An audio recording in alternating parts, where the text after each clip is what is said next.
On a bright summer morning, work stopped on an island for no reason anyone living remembered. Tools were set down, scaffolding stood half-wrapped in tarpaulin, and a troop of men drifted away, as if a single hand had closed a door behind them. The island was Hart Island in the St. Lawrence River. The year was 1904. In the center of the story stood George Boldt, a hotelier whose success had reshaped New York hospitality and whose promise to his wife had been carved into stone. This is the story of how a love made of luxury became an unfinished palace, how silence settled on granite towers, and how decades later, a community, archivists, and craftsmen returned to finish what one man left undone.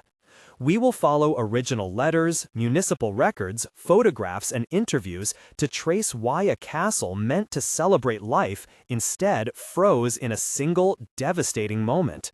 The question at the heart of the tale is simple and aching. Who owns a promise once the person who asked for it is gone? Documents, diaries, and the weathered grain of construction timbers will answer part of that question. The scene opens now with a telegram and the sound of voices that were never meant to be recorded. George Boldt was not born into privilege. He arrived in America as a second-generation son of immigrants, a man whose earliest memories carried the smell of coal smoke and the clang of carriage wheels. He learned counting at a shop counter, learned service by watching waiters fold linen, and learned ambition by watching the city change. By his 30s, he had risen from modest beginnings to become the proprietor of hotels that defined an era. He wore tailored suits, kept a careful ledger, and kept a photograph of his wife Louise on the desk where deals were made. In private letters, he confessed a streak of romanticism that surprised associates who saw only firmness and precision in his business dealings. Those who knew him remembered the quiet in his parlor when Louise read aloud, the way he insisted on fresh flowers even in winter, and the small rituals that marked his days. His backstory is a series of small reckonings. He found marriage as a harbor from the constant negotiation of property and people. He found in family a reason to give form to grand ideas. His wealth was public. His tenderness toward his wife was private. Within those pages of memory and receipt books lies a man who could be meticulous about accounts and uncompromising about beauty. He had little appetite for vanity unless it served an idea of home. That complexity would shape the decision to build on an island a castle that would in theory exist for one woman, and in practice become a spectacle for a city. This portrait of Boldt is not a simple rise and fall. It is a set of deliberate choices, of evenings in which plans were drawn beneath gaslight, of nights when a man who controlled hotels could still tremble at the fragility of a living person he loved. Louise Boldt was the axis of the castle idea. Her backstory is less recorded in business ledgers and more in domestic notes and household inventories. She loved gardens, needlework, a certain tea taken at 3 in the afternoon, and she disliked ostentation that did not feel intimate. Friends remembered her laugh as near audible above conversation and her gentleness as a standard by which George judged his own goodness. Her medical condition at the end was swift but not unexpected in an era before many modern treatments.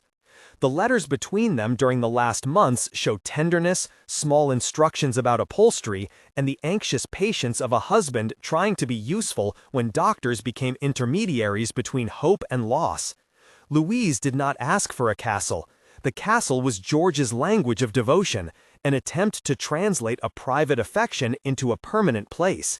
She is central to the emotional logic of the project and to the rupture that turned creation into abandonment. The city, the island, and the castle rose together in public imagination. George had made his name by giving cities places to dine, to meet, and to be seen.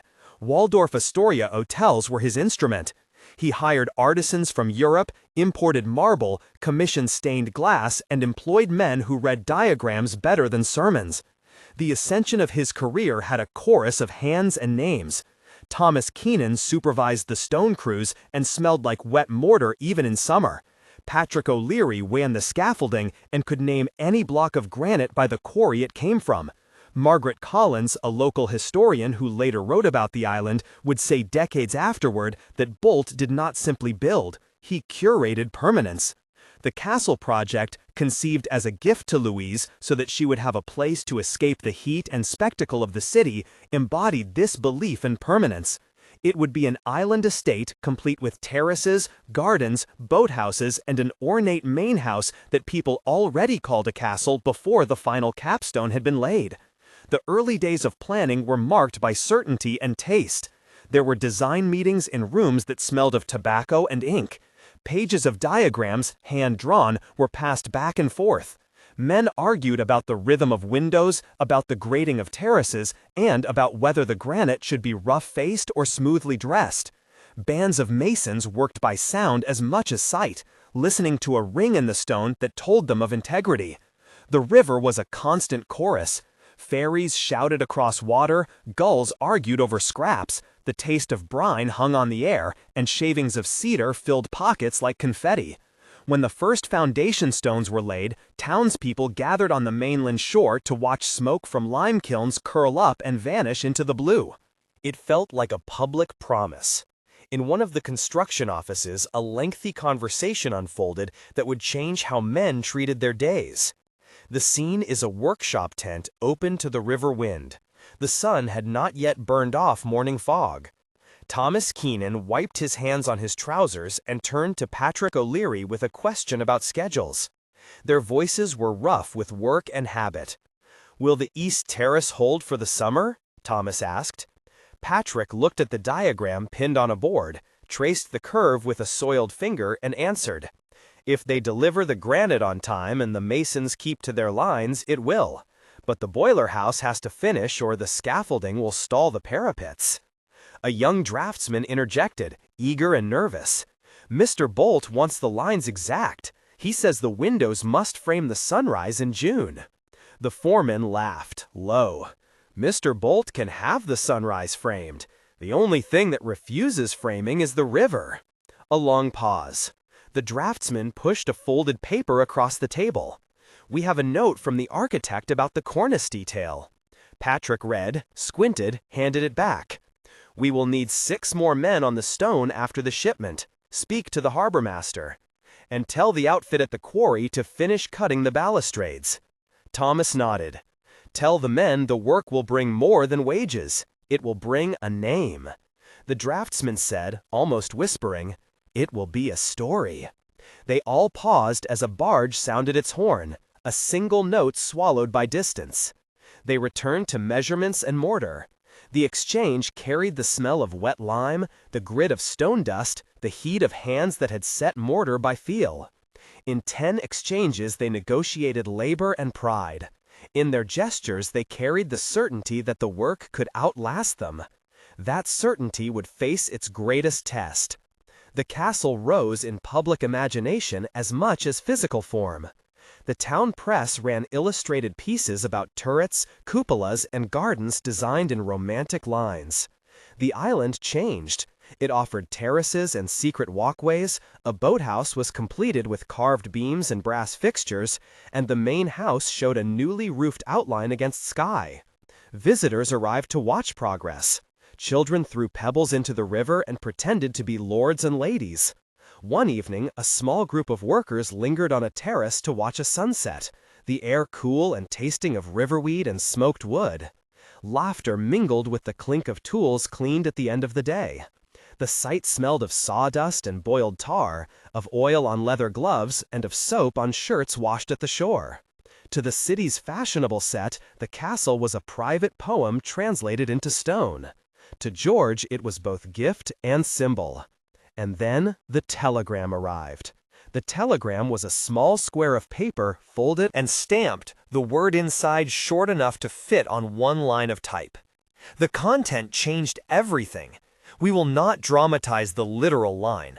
Instead, imagine the office gaslight, the rustle of a man's hand, and the sudden stillness of a room where every clock seems to slow. In the main house, George received the news, and the world narrowed into the single fact that Louise had died. What followed was immediate and decisive. He ordered that all work stop. He directed men to go home with their pay. He told the foreman to leave the island as it was. The instruction was not delivered as a legal document or an economic calculation. It was delivered as a mourning act, an order whose logic was love rather than profit. The construction supervisors gathered, called by a single wire from the city, and tried to reason. They asked whether another owner might continue the project, whether the materials could be preserved on site, whether the scaffolding might be taken down. George answered each question not with accounting, but with a single sentence. The work should cease and remain so until he said otherwise. The moment of that decision is a long one when described with full attention. Imagine the foreman reading his words, feeling the river wind pull at their hats, tasting salt in surprise.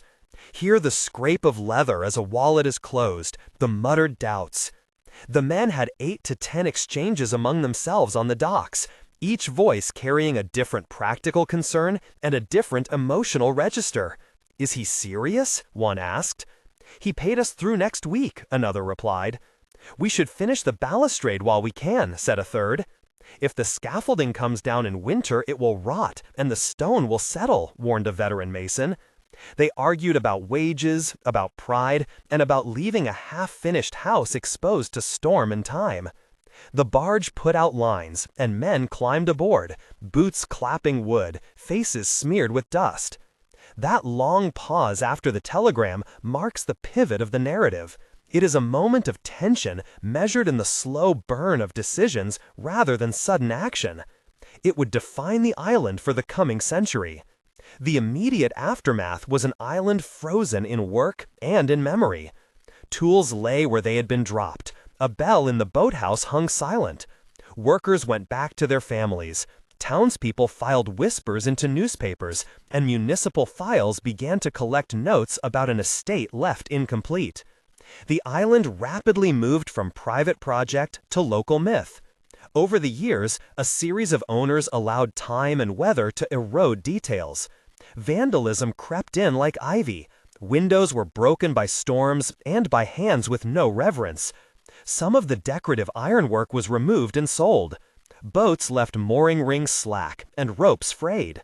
The island smelled of wet granite, decayed wood, paint peeled into curls, the sourness of standing water. In storm basins, photographs from the 20s and 30s show a structure that is complete enough to hint at what might have been and incomplete enough to feel like an accusation.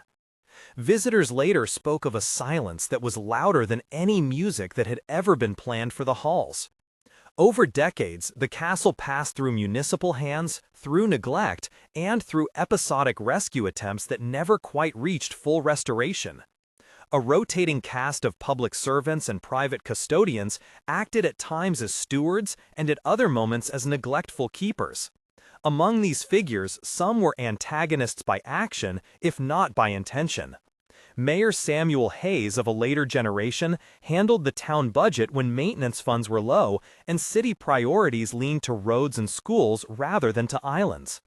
His choices were pragmatic, but they left the castle to further decay. The antagonist in this story is not a single villain, but a pattern of decisions that put public budgets and short-term political calculations above conservation. Samuel Hayes has a backstory of his own in this narrative. He rose from municipal work, understood immediately the demands of constituents who wanted safer bridges and better schools, and saw the castle as expensive and distant. In speeches, he prioritized human needs. In office, he cut maintenance allotments. His legacy is complex. He believed that choosing between immediate welfare and distant heritage was a practical question. The result was that the castle continued to fall into the hands of weather and opportunism. In 600 to 800 characters, his choices illustrate a central antagonist, an institutional neglect that accumulates where no single person claims responsibility. Time and weather do technical damage in predictable ways. Granite resists decay, but mortar does not. Freeze and thaw pushes seams apart. Iron corrodes and expands, forcing cracks. Wood soaks and then dries, buckling frames and warping doors. Vines find seams and grow, inserting roots that pry stone from its bed. Water finds basements and fills voids with silt. Each year of neglect increased the technical cost of repair. The engineering of restoration became a problem of reading old construction and modern need as a single equation to solve. A restoration project decades later required technical plans written with specificity. The conservation engineer, Dr. Henry Leo, explained the masonry process precisely and in accessible terms. To stabilize the towers, workers first removed failed mortar, then repointed joints with a lime-based mortar compatible with original stonework to avoid trapping moisture. Cracked lintels were supported with stainless steel pins set into drilled holes that were epoxied to prevent movement. Where timber had rotted, new heartwood beams were fitted with traditional joinery and treated to resist insects. Roofs were relaid using copper flashing to manage runoff. The technical work meant balancing authenticity with durability. This explanation of 250 to 350 characters shows the blend of craft and modern technique needed to make the shell secure without erasing age. The campaign to restore the island and open it to the public arrived through a tangled partnership of donors, volunteers, and municipal officials. Anna Ruse coordinated a group of volunteers who cataloged artifacts and swept rooms. Margaret Collins from the Historical Society located bound diaries in a private collection that described garden plantings and tablewares. Dr. Henry Lyo led structural assessments. A preservation trust formed with a combination of private donations and municipal grants. The restoration philosophy embraced repair rather than replacement. Lead conservators argued about whether to restore a parquet floor to its original pattern or to preserve the worn traces of footsteps as part of the building's history. The debate carried weight. They settled on a compromise that conserved originals where possible and produced accurate replicas where necessary, documenting each choice in a ledger that future conservators could examine. The public found itself invited into a story that had been private, and visits began to feel like a reclaiming. The restoration process created its own narratives and its own dialogues. In the project office, a long conversation unfolded in which craft, money, and emotion overlapped in 8 to 10 exchanges.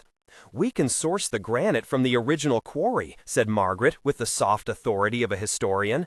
"It will be expensive," Anna replied, thumbs on a sheet of donor pledges. "Expensive is relative if it keeps the original face," argued Dr. Lyo, looking at stratigraphy photos. "But donors want impact," said a fundraising director named Peter, folding his hands. "We can show progress," Margaret insisted, "and we can show documentation." "Documentation does not pay wages," Peter retorted. There was a pause as the hum of a nearby saw cut through. "We do both," Anna said finally. "We show heritage and we deliver a place people can visit." Dr. Lyo added, "And we must do it right or it will need work again in 20 years. The fundraising director smiled with a tired honesty. "Then we will find donors who want to build for 20 years. Their exchange included the smells of coffee and ink, of varnish and wet wood, and the soft scrape of chairs. It was a negotiation of values and resources that mirrored the earlier conversations of masons and foremen. Those 8 to 10 exchanges captured a shift from private grief to public responsibility, from one man's decision to a community's duty. The restoration itself was sensory in its own right. Workers climbed scaffolding that creaked faintly. The smell of hot tar was replaced by the metallic scent of new stainless fasteners. Hammers rang a clear metallic note onto granite. Chisels sang. Brushes swept centuries of dust into neat piles. The public tasted the novelty of access, buying lemonade near a ticket booth, listening to guides whose voices carried the melody of research shaped by empathy. Visitors reported the cool in the main hall, the echo of footsteps on stone, the way light enters through stained glass and paints dust motes with color. Volunteers described the stiffness in their fingers after cleaning ironwork, the smell of solvent used to remove old paint, the sweet, thin scent of pressed flowers in an old drawer. These details were not ornamental, they were evidence of work that reconnected a place with people. At the point where the restoration revealed the human side and the public response mattered, the video addresses you directly and asks for reflection. You might at this moment feel the same ache we did when we first read the letters and walked the terraces. If so, speak up in the comments. Tell us what matters more to you in a story like this.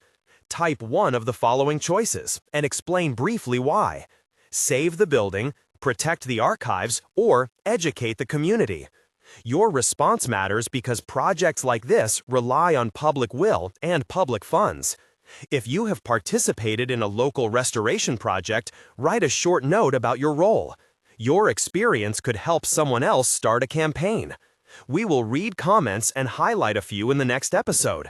Now let us return to the details that turned a private gesture into a public heritage. Restoration revealed surprises. Hidden graffiti on a back stair told of kids who had once dared each other to climb the tower. A diary found behind a false panel listed plant varieties that had been chosen for terrace beds. Small objects like a cracked teacup and a charter bus ticket linked human life to the architecture. More difficult discoveries involved structural weaknesses. A basement arch had bowed under groundwater pressure and needed underpinning. An attic showed insect damage that required selective replacement of beams using reversible methods. Each technical problem had to be explained to donors and to a public that loved the castle as idea more than as engineering problem. The lead conservators wrote reports that translated engineering into narrative, charts, and photographs that framed decisions ethically and practically. The castle reopened in stages. The boathouse came first, then terraces and gardens, and finally interiors for guided tours. Each opening day was a careful choreography. Volunteers printed programs, politicians gave short speeches, and children ran the perimeter with the untroubled joy of people who feel immense spaces as playground. The renewed life of the island brought back echoes of the original labor. The river again carried commuter ferries, but now they brought tourists and school groups rather than stoneworkers. The island's smell changed from decay to varnish, from must to the fresh sharpness of cut cedar. Visitors left comments in a ledger that the site kept as a record of contemporary impressions. Many wrote about love and about promises kept. Others were surprised to find that an unfinished dream could eventually become shared public heritage. Even as the castle became a destination, tension remained. There were debates about how much to interpret the original story of the project. Some argued that George Boldt's gesture was romantic and should be celebrated as such.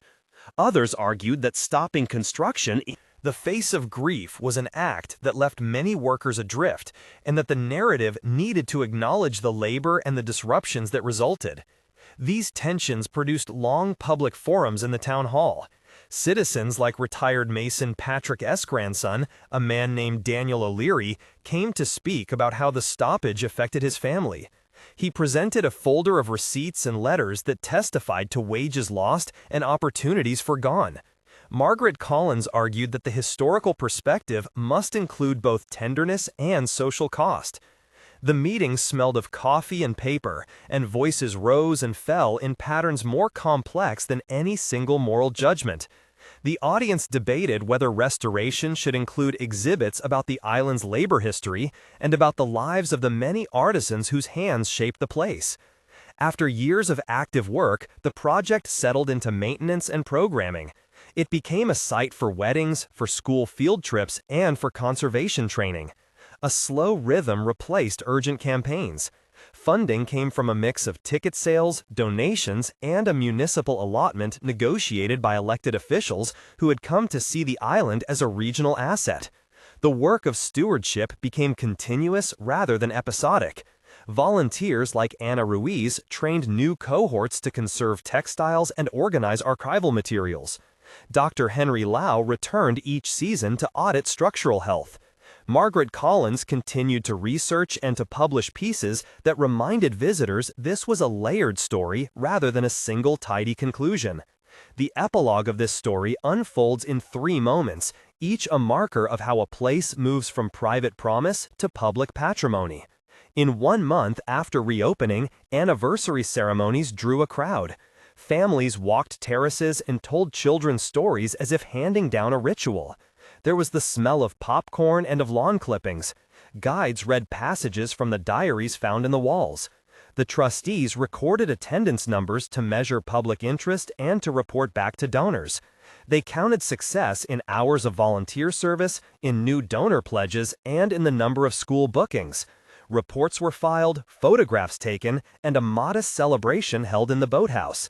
Those early days were buoyant, full of hope and the sweet feeling of vindication.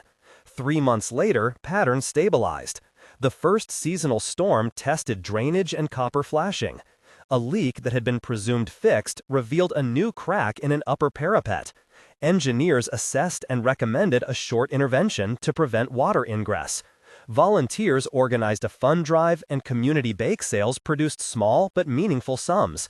The new visitors had begun to write letters to the local paper about how the site had changed their perception of local history. A small scholarship was created to send a young student to a conservation workshop. The project measured its success by both infrastructure and human involvement.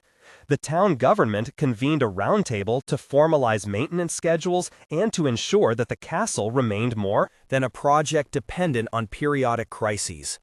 6 months out, a deeper cultural shift became visible. School curricula integrated local heritage into their history units. The island hosted training for conservation students from regional universities. The earlier debate about the moral framing of the gesture gave way to a more nuanced public memory. Community members began to hold poetry readings and craft markets that turned the grounds into a living place rather than a museum locked in a single story. The trustees drafted a plan for sustainable tourism that balanced visitor numbers with preservation needs. Donors who had initially funded quick fixes committed to longer-term endowments. Watching the island in this 6th month was like watching a garden take a second season.